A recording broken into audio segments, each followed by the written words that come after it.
All right, welcome back to another episode of the TDT podcast. Today we have another special guest, Maxwell Sewell, a good friend of mine. He is also on my cross-country team, just like Jack Gibby, and track team. Welcome to the show, Max. Clap it up, clap it up. Thanks for having me. Yeah. It's an honor. Yeah. It's pretty prestigious to be allowed on this show. Dude, facts. Yeah. We have another fun fact. It's a pretty good one.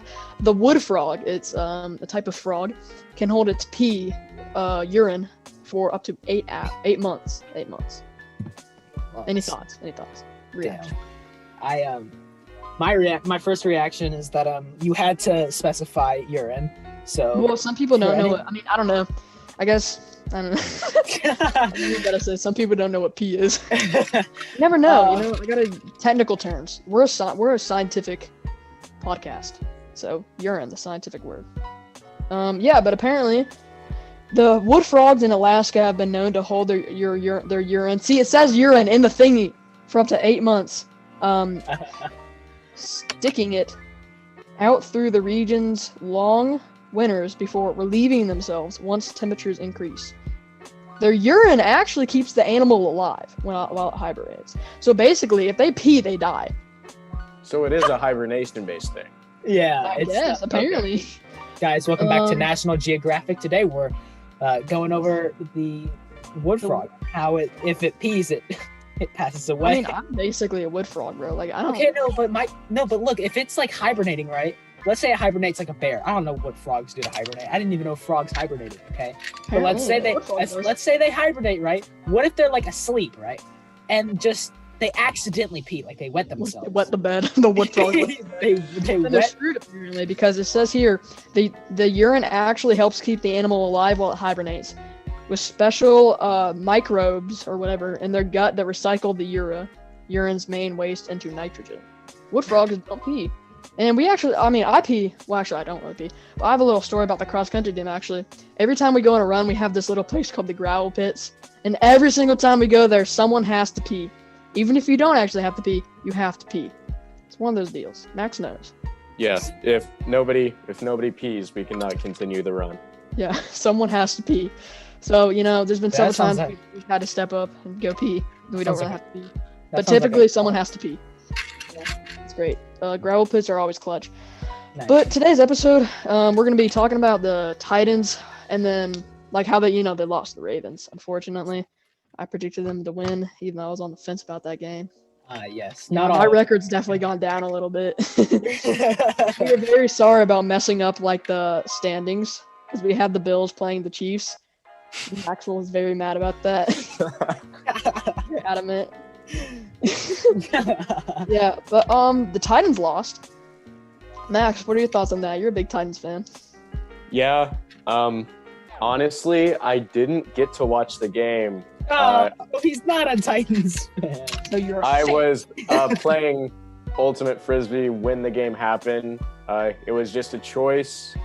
We have a tradition in our household where I have to wear a certain Titan shirt, and we have a dog shirt for our dog that he has to wear during the game. Mm-hmm. And it was just, I don't know what happened because I was wearing my shirt, the dog was wearing his shirt, and it just didn't work out. Wow. Unfortunate.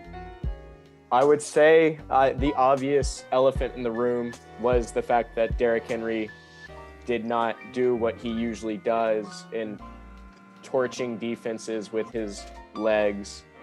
Yeah. And Lamar Jackson outrushing him probably made just as much of a difference. He ended up having a ton of rushing yards.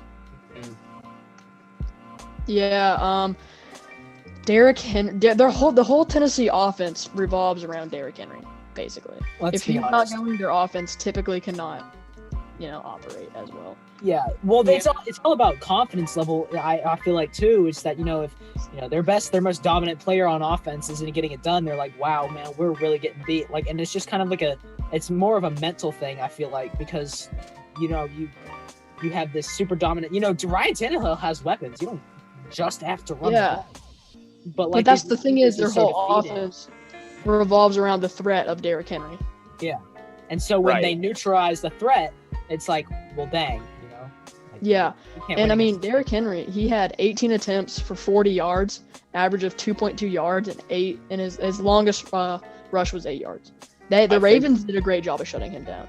That may have been his worst game of the season, Oh, honestly. for sure. Oh, For sure, it's 100%. definitely his worst carry. And it happened in the clutchest moment when he needed to perform the most. Right. Yeah. It really sucks for him, man. I mean, he had an amazing season, historical, and he kind of choked in the playoffs. I don't want to say that he's the reason that the Titans lost, but He's one of the reasons. He's yeah, if definitely he- one of the reasons. yeah, if he could have been going, I bet their whole offense could have been going. The play action would have been going. Ryan Tannehill would have been firing. AJ Brown, Corey Davis, they would have been going. Yeah, I think their entire offense revolves around if they can get Derrick Henry going, and I think the Ravens exploited that. And I think now people know how to stop Tennessee. If you can Yes. stop Henry. Right. And Max, I do have a question for you. So we so obviously most Titans fans know that about the dancing on the logo issue between these two teams. And so Corvette. no, not even just the no, not just like the Steelers, but like the Titans and Ravens dancing on each other's logos. We know that the Titans technically did it first. Okay, we're just gonna say that the Titans do it first, but the fact that the Ravens came back, what was your thoughts? Like, should they have danced on the logo back, or like do you think they should have just left? My thoughts were really, the whole thing started before the Ravens-Titans game this season. Like, the Titans hadn't even beat the Ravens yet, and they were already, like, doing stuff on midfield on their logo. Which, one, like, obviously, the guys on those teams, they're putting their body on the line. They're putting their energy on the line for that team. That's their family, and they don't want people disrespecting their family. They don't want people disrespecting their image. And especially before the game even started, to go out there and kind of disrespect the Ravens was probably a bit ill-hearted, in my opinion. It probably wasn't the best choice. And then it ended. I don't think some of the coaches and some of the players didn't shake hands after that game. Yeah, well, and the Tennessee coach and the Ravens coach, Varble, whatever his name is, and Harbaugh, they were beefing it for, I think. Oh yeah, there was like screaming across the sidelines and stuff. Yeah, which I like, dude. I wouldn't like that if someone's dancing on my logo, bro. I would hate that. I agree.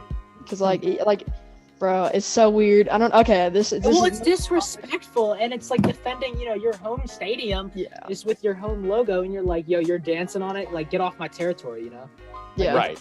Like, it's disrespectful. No matter which. I would say the only true time that someone should dance on a logo is if somehow you make the most amazing play of your life. And in the start of this little scuffle, the logo scuffle, the Titans in no way had done that. Oh yeah, they didn't do that great. But this is kind of a little side note. But have you ever been on a field trip or something, and you see another school, Yeah, and you're, like dissing them or whatever, or like yelling at them? they're your enemies. Yeah, bro. Facts. It's like that. It's really dumb, but I don't know. I just thought that reminded me of that somehow, where you'd be like, dang, Well, station. especially since the Ravens got beat out by the Titans last year in. Oh yeah, there's always been bad blood between those two teams. Yeah. I feel like they're not even, rivals really. I mean, I guess they are now, kind of, but they're not division rivals. Division rival, yeah. Yeah, They and, haven't been division rivals for a long time. They were when they were both in the AFC Central Division, but since then, since they split to AFC South and the AFC North, they have not been real rivals for a while. Mhm. Right. Yeah, so I predicted the Titans to win that game. And ask Andrew, I was on the fence about that. I was on the fence about this game, and I've said this so many times. I was on the fence. I was like, I don't know. I think the Ravens might do it. And I was like, you know what? Screw it. I'll just predict the Titans. It's whatever. They'll probably win. The Ravens definitely had a slight advantage in just how awful the Titans' defense has been this year. For That is real, true. bro. The Titans' defense is horrendous. Their secondary is not even that awful. It's like the Pass rush is horrendous. the pass rush is really Historically bad. bad. Even the run, yeah. Yes. Isn't their third down conversion? It's the worst in history, yes. Yes, Yeah, it's it's the awful. worst in NFL history. Which is, And they somehow made it to the playoffs. I was That's just to discussing. show you how Dominic Derrick Henry is, man. Yeah, seriously. Literally, he's the reason this team's good, honestly. Like, they could probably win some games with just Ryan Tannehill and Corey Davis and I AJ. mean, Ryan Tannehill threw over 40 touchdowns this year. Like, he had a good season. He's severely underrated. He is. But He is. when you have someone as good as Derrick Henry running for you, it's hard to be the star of that show. If the Titans can fix their defense, this team is lethal, man. I'm telling you. I'm gonna be honest, dude. I don't really see how the Titans. I'm gonna say this as a really bold statement, and I know a lot of our audience is Titans fans. I'm just saying, I really don't know how the Titans did as well as they did with their defense. I'm not gonna. Oh yeah, for sure. Like it surprises me how many games they've won. Like, your offense can only win so many games, you know. Yes. You can't just rely on your offense. You know, if Derrick Henry 100%, I agree. Or whatever it might be, you know, and your defense, you know, they say defenses win games. I mean, seriously though, they do, and they help a lot. And the Titans just don't have one. Yeah, the only I think reason. Oh, go ahead. Sorry. Yeah, the only reason that I think they made it this far is because of Derrick Henry again. I mean, man had 2,027 yards, 17 touchdowns alone. Like, bro, this man is he's enough to carry a team. He is. He can carry a team. Put him on the Jags. The Jags would have been way better. He is enough to carry a team. And I think that's the only reason they made it this far, because even if he's having an off game, but he's still somewhat cranking out yards, they have the threat of the play action. They have the threat of A.J. Brown and Corey Davis. They have the threat of Ryan Tannehill actually being a good quarterback. So this team is really good if they can just fix the defense. Mm-hmm. Yeah, I agree. That's their number one priority in the offseason and the draft for sure. What were you going to say, Max, before I interrupted you? I was going to say it was even crazier that they started off the season. I think they ended up going 5-0 before losing to the Steelers. Yeah, with all the crazy special teams issues that they had in the beginning of the season with Steven Gostkowski, like, it really seemed like they were barely squeaking out wins until they beat the Bills out of all teams by a ton. They destroyed the Bills. All right, so moving on, we're gonna talk about Max a little bit here. Max, explain a little bit about yourself. Explain like ultimate frisbee to some who don't really know what it is, and explain that like you're pretty good at it. Okay, so I guess I'll start with a few things. My main things that I do more than anything, I run cross country and track and field, and I play ultimate frisbee at a decently competitive level right now. My plans, I really want to go to the University of Colorado to play frisbee, but that may not happen just based on money things. Frisbee is not an NCAA sport, therefore you cannot get scholarship for it. But essentially, wherever I end up going, I will be playing frisbee for them. Yeah. I have now played actually in a game I played today before filming this segment. I actually played a game against and was guarded by and guarded a pro player out of the Atlanta pro team. Really? Dude, aren't you like on like practicing with a pro team or something like that? I consistently practice and play against 3 pro players from the Atlanta team. Wow. Yeah, That's like great. Max is very good at frisbee. Whenever we sometimes we'll get together and we'll play football, like the team on like the weekend when we don't have practice or whatever. And he'll be like, man, he's really bad low key at like running routes because he always anticipates it to fly like a frisbee. He always says like, man, I think it's gonna fly like a frisbee, and then it doesn't. Yeah. Like, this man is committed to the ground. Andrew played frisbee. I think he was good. I don't know. I was a freshman, and I'm a sophomore now. Okay, and our season was obviously canceled. But last year we had on Ultimate Frisbee usually there is a starting lineup of 7. At least in my league, there was a startup of 7. Okay, and so we had 10 total seniors, and I actually ended up starting. So I was the only freshman. I was the only underclassman to start, other than a senior. So I was good, but I started. But we played in tournaments and we only got a couple wins. So we weren't the best team overall. But yeah, anyways, so continue. Yeah, I didn't even know Signal had a frisbee team, so apparently we do that.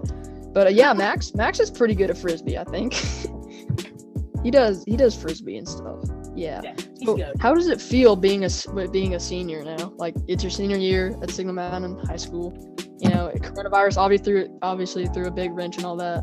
But like, how does it feel really knowing that it's like your last year running cross country with the team, track, and all that? I will admit, the team at Signal is an extremely prestigious and well put together team. Yes, I will almost guarantee that in the next 4 years, both the boys and girls have a decent chance to take home 3 more state championships, even with the divisions changing. Oh, thank you, Max. Cutter better Some of cry. Some of the runners that they have on their teams now are going to probably completely wipe names of the past off the record boards for our school, and some of them even have a very good chance to go on to run at D1 colleges. And Cough, cough. Josh Pote, Kelsey, Carter Collins. but No, yeah. it could become something where Signal Mountain becomes a school that is known for their cross-country runners, and it definitely has a better chance of being known as a cross-country school than a lot of our other sports. But that kind of just makes it look even better. I think combined, the guys and girls cross-country team now have at least 10 state championships, and the school's only been around for 12 years. Yeah. And It's weird. It's like we're good at like golf and cross country, but we suck at like football and basketball. Hey, Yeah. yeah, you throwing shots at your own school? Dude, it's a known fact that Signal's bad. We only make the playoffs because basically our whole division's awful. Yeah. So, yeah, We have a state championship in football, though. but yes, we do have a state championship in football. We're not going to get into the details of how that was obtained, but we do have, we do have one. That's for another episode. All right, so our next question is actually directed towards both of you, kind of. So Max, you can obviously answer this first. But like, what's it like being on the cross country team? Just take us through like your experiences, especially your experience from freshman into senior, and all that. So like, what's it like being on that team, going to meets and stuff? Okay, so this for me actually starts way down the line. My parents they're just really good athletic people. They spend a ton of their time doing athletic activities. We're super healthy as a family, and it's affected me in a really good way, just because it's kept me healthy all through high school and all of that. And I really enjoy doing stuff outdoors and doing athletic things in my free time, and I think that's going to help me a lot in my future. But so from the age, I think I started running at like age 8. Wow. Yeah. And I wasn't like, some people start running, like they'll run with their parents. Like I was competing in races and stuff at age 8. The first race I ever won, I think I was 10. I won my division for an 8K. And I mean, from that point on, I was like hooked on it. Yeah. No, that's insane. And at least from that point forward, it was kind of put in my mind like, oh, I just won this 8K. I'm definitely from this point forward going to be a very long distance person.